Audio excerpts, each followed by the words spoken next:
Welcome to today's deep dive. So, for 2,000 years, one of history's most famous peacemakers has been totally fundamentally misunderstood. Oh, absolutely. It's a huge misconception, Right, because today we're looking at a document that argues the historical figure known as the Prince of Peace didn't actually come to bring harmony. which is pretty jarring to hear at first. It really is. He explicitly claimed he came to bring a sword. And learning how to wield that weapon might literally be the only way to save your sanity when it comes to, the daily decisions you make. Yeah, it sounds incredibly abrasive to a modern listener. I mean, we are so conditioned to equate spiritual enlightenment or even just good decision-making with a drop in blood pressure. Like a meditation app or something. Exactly. The water's still, the tension fades, everyone is happy. But the text we are unpacking today, it's a source document titled spiritualswordplay.pdf. And it analyzes that notoriously controversial passage, Matthew 10.34 through 79, right? Right, and it just throws a massive wrench into that assumption. It forces you to ask if the tranquility we are constantly chasing is actually just an anesthetic. Okay, that is the perfect setup for our mission on this deep dive. Because we are taking this ancient, seemingly violent paradox and running it through the lens of modern psychology. Which is where it gets really fascinating. It really does. Because the source material reveals that this passage is not about literal warfare. It's not about taking up arms against your neighbors. No, not at all. It is actually this surgical, profound blueprint for achieving ego death and battling the hidden enemies inside your own mind. Right, and to just set the table here for you, historians, theologians, and particularly Christian mystics, they haven't viewed this text as a call to physical violence. Right. They read it as a radical teaching on ultimate allegiance. It's this brilliant exploration of the psychological disruption that truth inevitably causes. Because the truth isn't always pretty. It rarely is. If you want to experience reality clearly, the ego has to be dismantled. And as dismantling an ego is, well, it's a violent internal process. Okay, let's unpack this, because before we get to the internal stuff, let's start with the weapon itself, the metaphor of the sword. I read that and immediately think of hostility. Why introduce a blade into a conversation about personal growth? Well, because a blade divides. It separates the bone from the marrow, the healthy tissue from the necrosis. That's a two-way to put it. Right, so to understand the necessity of a sword, you really have to look at what the text calls false peace. False peace. Yeah. In the ancient world, peace often just meant the absence of visible rebellion. It meant maintaining a comfortable status quo. Even if the status quo was terrible for people. Exactly. And fast forward to today, and human nature hasn't changed at all. False peace is our biological tendency to avoid difficult truths, to swallow our core values. Oh, man, yeah. We smile through ethical compromises just to keep the people around us from getting upset. So it's basically a coping mechanism. Instead of actually dealing with reality, we just create an illusion. That's exactly what it is. It makes me think of, like, someone taking high-strength painkillers for a shattered ankle just so they can keep running a marathon. Oh, wow. Yeah. Right. In the short term, you feel great. You have peace in your nervous system, but you are guaranteeing a catastrophic physiological collapse later because you are completely ignoring the actual break. That is a much more accurate visualization than just assuming peace is always good. False peace is the painkiller. It's the painkiller. Yeah, and the brain actually prefers this state. Your amygdala perceives social friction or rejection or confrontation as a literal threat to your survival. So it's trying to protect you. Exactly. To keep you safe, your brain encourages you to maintain the illusion. It rationalizes the toxic workplace, the decaying marriage, the bad habit. But then the text introduces the sword of truth, and when you apply a radical truth to a situation built on painkillers and illusions, Things get ugly fast. they really do. When someone finally commits to an honest reality, when they stop taking the painkiller and actually put weight on the broken ankle, the pain is instantaneous. Right. The sword cuts directly through the compromise. It forces polarization. And what's fascinating here is the source text makes a highly nuanced point. What's that? The spiritual sword does not create the dysfunction. It merely exposes the division between light and dark that was already festering under the surface. Okay, I want to make sure I'm getting the mechanics of this right for you listening. Let's say you have a workplace built on unspoken resentments and totally unrealistic quotas. A classic false peace scenario. Right. Everyone is just nodding and smiling in the meetings. The false peace is thick. If you finally raise your hand and speak the truth about the toxic culture, The management is going to react as if you just threw a grenade into the room. Oh, definitely. And they will accuse you of breaking the peace. Yeah, you become the problem. They will label you the problem, 100%. But you didn't create the toxic culture. The Sword Your Truth just acted like an MRI. It revealed the tumor that was already killing the company. That is the exact mechanism. The people benefiting from the comfortable illusion will always react as if the mirror you are holding up is a weapon. It's just a reflection, but it hurts. Right. The friction is unavoidable. But if the Sword of Truth exposes all these external compromises we make with the world, the real challenge begins when we rotate that blade and point it inward.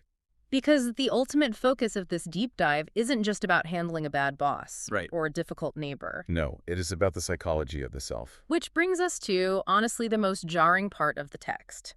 The passage demands that a follower must love the divine or truth more than their own father, mother, or children. Yeah, that's a tough pill to swallow. It is. To understand why that was so scandalous, we really need to put ourselves in the sandals of a first-century person, don't we? Because family wasn't just, who you saw on holidays. Not at all. In the ancient Near East, the kinship group was your entire universe. There was no individualism as we understand it today. Right, no solo backpacking trips to find yourself. Exactly. Your family was your economic survival, your social security, your legal protection, and your religious duty. It was everything. Wow. To step outside of that structure was essentially social and economic suicide. It was the absolute loss of your foundation for existing. So what does this all mean? Let's look at this through a modern lens for a second. If a modern leader stands up today and tells their followers, you need to abandon your parents and your kids for the sake of my truth. We call that a cult. Exactly. We don't call that enlightenment. We send in the authorities. So how do early thinkers justify this kind of extreme detachment without it becoming abusive? It is a totally valid critique, and honestly, it's why reading this literally has caused so much historical damage. I can imagine. But the early church philosophers, like St. Augustine, looked at the mechanics of human affection to explain this. Augustine developed the concept of ordo amoris, or ordered love. Ordered love. Okay. He argued that human beings are fundamentally driven by what they love. But our psychological misery begins when those loves become disordered. Disordered meaning like we value the wrong things too highly. Meaning we elevate finite things to an infinite status. If your ultimate allegiance is to your family, if you make your parents or your spouse the absolute center of your universe, they effectively become an idol. Oh, I see. You are asking flawed human beings to provide you with a sense of ultimate meaning and security that they are simply incapable of providing. Okay, I see where this is going. Because they can't provide infinite security, you become incredibly anxious. Yes. And then you start manipulating them or compromising yourself just to keep their approval. Precisely. The enmeshment becomes toxic. If your identity is entirely reliant on your family's validation, you will inevitably compromise your own morality, your career ethics, or your spiritual integrity just to please them. Just to maintain that false peace we talked about. Exactly. You become a prisoner to their expectations. Okay, so the text isn't demanding that you hate your actual family. It is a psychological ordering mechanism. By placing ultimate truth at the absolute center of your life, all your other attachments are forced into their healthy secondary places. And if we connect this to the bigger picture, here is the great counterintuitive psychological payoff. What is it? By not relying on your family or your partner as your ultimate source of meaning, you actually stop demanding that they validate you. You stop suffocating them with your need for their approval. That makes so much sense. Because you no longer need them to prop up your fragile ego, you're finally free to love them for who they actually are, rather than what they provide for your sense of security. You stop extracting your identity from them like a parasite that completely flips the script. But the source document takes this even deeper into the mind, doesn't it? It really does. Because we've talked about literal family, but Christian mystics and contemplative traditions read this entire passage psychologically. They didn't see the household as a physical building with relatives. No, they viewed the household as the interior of your own psyche, your mind and your body. So in this mystical framework, when the text talks about your father, your mother, your children, it's not talking about your blood relatives at all. Not at all. These figures represent your deeply ingrained internal habits. The enemies in your own household are your generational traumas, your cultural conditioning, and all those familiar comfort zones you retreat into. Yes, and this is where the blueprint for daily decision-making really takes shape. The fiercest resistance you face when trying to grow doesn't come from strangers on the internet or difficult coworkers. Right. The fiercest resistance to your own awakening comes from inside your own skull. It is your own ego, your outdated attachments, and your deep-seated neurological desire to just stay comfortable. Think about the mechanics of changing a deeply ingrained habit. Say you decide you're going to stop being a chronic people pleaser. A very common goal. Yeah. You commit to setting boundaries. The first time you try to say no to someone, the immediate, overwhelming pushback doesn't come from the other person. They haven't even reacted yet. Exactly. The pushback is internal. It is that voice inside your head screaming that you're going to be abandoned, that everyone will hate you, that you are being selfish. And that internal screaming is your cultural conditioning and your survival instinct trying to maintain false peace within your psyche. Wow. Those are the internal enemies fighting to keep their territory. Oh. We allow our daily choices to be quietly hijacked by these internal voices constantly. Yeah, we really... Every single time you choose not to speak up because it feels socially risky, every time you choose a familiar misery over an unknown freedom, you are surrendering your agency to the enemies living in your own psychological household. So how do you actually win that battle? Because if these internal enemies, these trauma responses and ingrained habits, if they are that deeply rooted in our neurology, a simple mindset shift isn't going to cut it. It's definitely not enough. You can't just listen to a motivational podcast and expect to rewrite decades of conditioning. The old operating system has to be completely dismantled. And that brings us to the crescendo of this ancient blueprint. The text delivers this famous, seemingly impossible paradox. Whoever finds his life will lose it, and whoever loses his life for my sake will find it. I want to stop right here because the source document points out a massive linguistic revelation that completely alters how we understand this sentence. It changes everything, honestly. When we read the phrase loses his life in English, our minds immediately go to biological death. Right. Martyrdom. Dying for a cause. Exactly. But the original Greek word used for life in this specific manuscript is psyche. Psyche. Yes, psyche is where we get the word psychology. It translates much more closely to the soul, the breath, or what modern clinical psychology would distinctly identify as the ego self. The ego self. It is the constructed identity you have meticulously built since childhood to navigate the world and protect yourself from pain. Here's where it gets really interesting. So it isn't talking about your heart stopping. It is talking about ego death. The text is demanding the destruction of your carefully curated avatar. Exactly. And to hammer home how violent the psychological process is, the document leans into the symbol of the cross. We need to strip away 2,000 years of religious jewelry and look at what a cross actually meant to a first-century audience. It was horrifying. To a first-century person, a cross wasn't a symbol of pious devotion. It was an instrument of state-sponsored torture and utter degrading humiliation. Just brutal. It represented the ultimate loss of human control. Taking up a cross meant accepting the complete and public death of your reputation. It meant the death of your carefully laid plans for the future. It was the absolute end of your earthly security. It was the terrifying reality of total surrender. So translating that to the psyche, clinging to your ego, clinging to your status, your comfort, and your desperate need to be perceived as right, means you will spiritually suffocate. You're suffocating yourself. You are trying to save an illusion, and the sheer exhaustion of maintaining that illusion will destroy you from the inside out. The attempt at self-preservation is exactly what kills your psychological vitality. It's a paradox of control.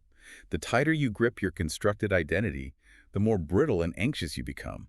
Let's ground this mystical, ancient imagery in the biology of a random Tuesday afternoon. Sure.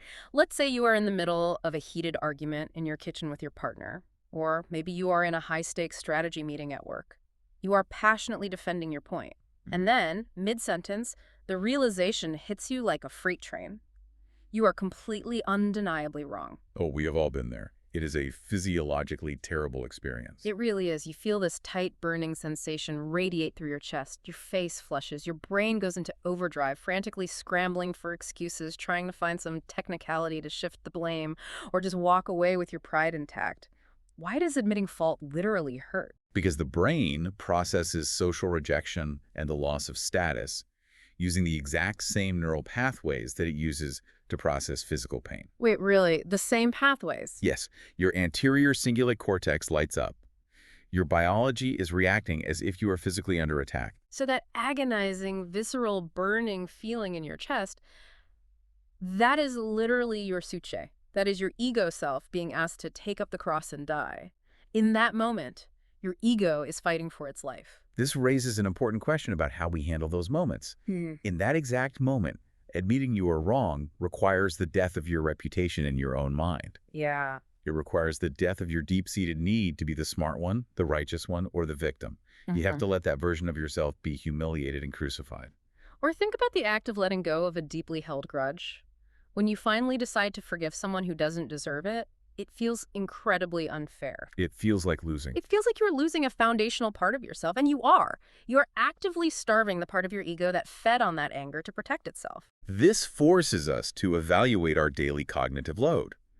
Just consider how much of your daily energy is entirely wasted on self-preservation. It's exhausting just thinking about it. The mental gymnastics we perform every single day just to avoid looking foolish, to deflect criticism, or to avoid facing a hard, undeniable truth about our careers or relationships. The text is arguing that total surrender, willingly walking your false, ego-driven self to the executioner's block, is the only mechanism that allows you to awaken to your true identity. The constructed self has to be violently dismantled so the authentic self has room to breathe. Exactly. It acts as the ultimate shortcut to clarity. If you aren't constantly filtering every choice through the lens of protecting your ego, decision-making becomes incredibly streamlined. Totally. I'm not saying it becomes easy, but it becomes incredibly simple because you are no longer factoring in the exhausting questions of, well, how will this make me look, or how can I keep everyone from getting mad at me? You're free from that. You just look at the truth of the situation and you align your actions with it, even if it brings a sword to the false piece of the room. And that alignment with truth, regardless of the social friction it causes, is what the mystics would define as finding your true eternal identity. You lose the heavy, fragile, demanding suche, and you uncover a self that is remarkably resilient. Because it's real. It's resilient because it is finally anchored in reality, rather than a house of cards built on illusions and painkillers. So, bringing all of this ancient wisdom back to the present moment for you listening, the takeaways from this deep dive into spiritual swordplay completely rewire how we should look at our internal lives. They really do. First, we have to recognize and reject the illusion of false peace. We have to stop taking painkillers to ignore the shattered ankle, because avoiding reality only guarantees a worse collapse later. Second, you have to identify the real battlefield. Your fearless opponents aren't your coworkers, your family, or the culture at large. They are the deeply ingrained habits, the traumas, and the protective conditioning living right inside the household of your own mind. And finally, we have to reframe our relationship with surrender. Surrendering your ego self, letting your sachet die in those moments of pride or fear, is not a defeat. It's really not. It is the absolute, non-negotiable prerequisite for finding genuine clarity in how you navigate the world. It redefines what a good decision feels like. A truly good decision might not feel calm. No. It might feel terrifying. It might feel like a minor internal death. It's profound. We spend our whole lives trying to avoid that exact feeling, not realizing it's actually the key to waking up. But before we finish, there is one final thread from this text that I think you need to pull on yourself. Let's hear it. We've established that your ego, your generational traumas, and your deep-seated survival instincts are the enemies living rent-free in the household of your mind. They're the ones demanding false peace and causing the chaos. Right. But imagine you actually do it. Imagine you successfully undergo this ego death, you turn the sword of truth inward, and you finally evict all of those internal enemies. Yep. Who exactly is left standing in the house? When the false self finally dies and the screaming goes quiet, what does the voice of your true self actually sound like the next time you have to make a difficult choice?